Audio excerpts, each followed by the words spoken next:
आकांक्षा आपण पाहतोय की थोड्याच वेळामध्ये मिसिंग लेनचं जे आहे ते लोकार्पण होणार आहे। मुख्यमंत्री उपमुख्यमंत्री आता पोहोचतील काही वेळामध्ये। मात्र दुसरीकडे आपण पाहतोय की वाहनांच्या रांगाच रांगा लागलेल्या आहेत। संपूर्ण घाटामध्ये हजारो गाड्या ज्या आहेत त्या आपल्याला या ठिकाणी खोळंबलेल्या पाहायला मिळतात। खरं तर अनेक गाड्या बंद पडलेल्या आहे। मी स्वतः पाहिलं तर 10 वाजता मी खालापूर टोल नाक्यावरती होतो आणि आता 1 वाजलेले आहेत।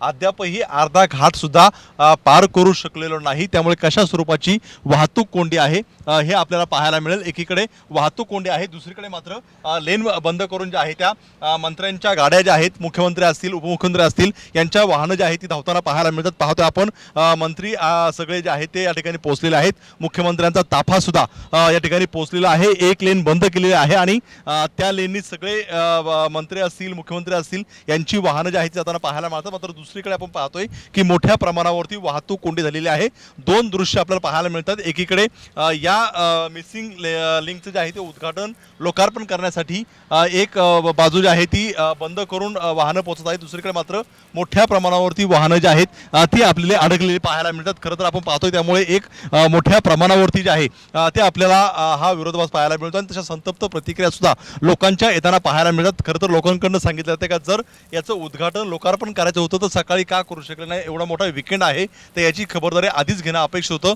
त्यामुळे कुठेतरी लोकांचा सुद्धा संताप आपल्याला पाहायला मिळतो। आणि दुसरीकडे आपण पाहिलं तर आता मुख्यमंत्री असतील उपमुख्यमंत्री असतील किंवा इतर वरिष्ठ अधिकारी यांची वाहनं जी आहेत ती संपूर्णपणे ही लेन बंद करून पुढे गेलेली आहे। एकीकडे आपण पाहतोय का काही प्रमाणामध्ये लेन बंद केले आहेत, त्यामुळे सुद्धा वाहतूक कोंडी या ठिकाणी झालेली आहे। त्यामुळे आपण पाहतोय की आता मुख्यमंत्री पोहोचलेले आहेत, उपमुख्यमंत्री सुद्धा पोहोचलेले आहेत आणि पुढच्या काही वेळामध्ये याचं उद्घाटन जे आहे ते होणार आहे। मात्र दुसरीकडे जे आहे ते अनेक हजारो प्रवासी हजारो गाड्यांसह जे आहेत या ठिकाणी अडकलेले पाहायला मिळते। त्यामुळे त्यांचा संताप सुद्धा आपल्याला पाहायला मिळतोय। खरं तर आपण पाहतोय की 12:30ची वेळ होती, मात्र आता जे आहे ते 1 वाजलेले आहे आणि 1 वाजता या ठिकाणी आता मुख्यमंत्री पोहोचलेले आहेत। थोड्याच वेळामध्ये मिसिंग लिंकचे जे आहे ते उद्घाटन लोकार्पण होणार आहे। त्यामुळे आपण पाहतोय की त्याच्या आधीची ही संपूर्णपणे दृश्य आहे। जवळपास 7 वाजल्यापासून वाहतूक कोंडीला या ठिकाणी सुरुवात झालेली होती।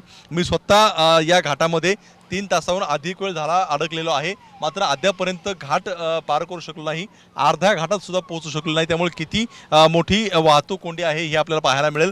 खरं तर याच्या आधी सुद्धा आपण पाहतोय का 32 तास वाहतूक कोंडी जी आहे ती खोळंबलेली होती। टँकरचा अपघात झाल्यामुळे वाहतूक कोंडी खोळंबलेली होती, मात्र त्यानंतर सुद्धा मोठा असा काही धडा जो आहे तो सरकारने घेतलेला आपल्याला पाहायला मिळत नाही। खरं तर राजू, तुम्हाला थोडंसं थांबवते कारण मुख्यमंत्री आणि उपमुख्यमंत्री हे दाखल झालेले आहेत। आमचे प्रतिनिधी वेदांत नेप तिथून अपडेट देत आहेत। वेदांत,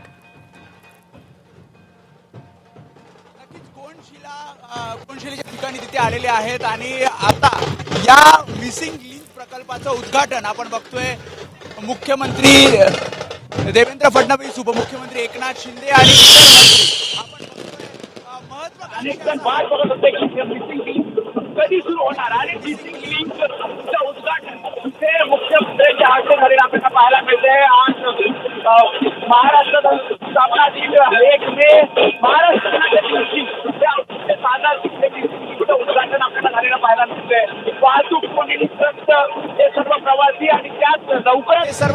आणि त्यात लवकरात लवकर हा मिसिंग लिंक सुरू व्हावा असं प्रत्येकाला वाटतंय। आणि त्यामुळे इथे आपण बघतोय सर्व अधिकारी असतील, मंत्री असतील, आपण बघितलं मुख्यमंत्री देवेंद्र फडणवीसांसोबत उपमुख्यमंत्री एकनाथ शिंदे, उपमुख्यमंत्री सुनेत्रा पवार हे सर्वजण या उद्घाटन प्रसंगी आपल्याला पाहायला मिळत आहेत। इतर मंत्री म्हणजे भरत गोगावले आपण बघतोय, इतर नेते आपण बघतोय महायुतीचे आणि भव्य दिव्य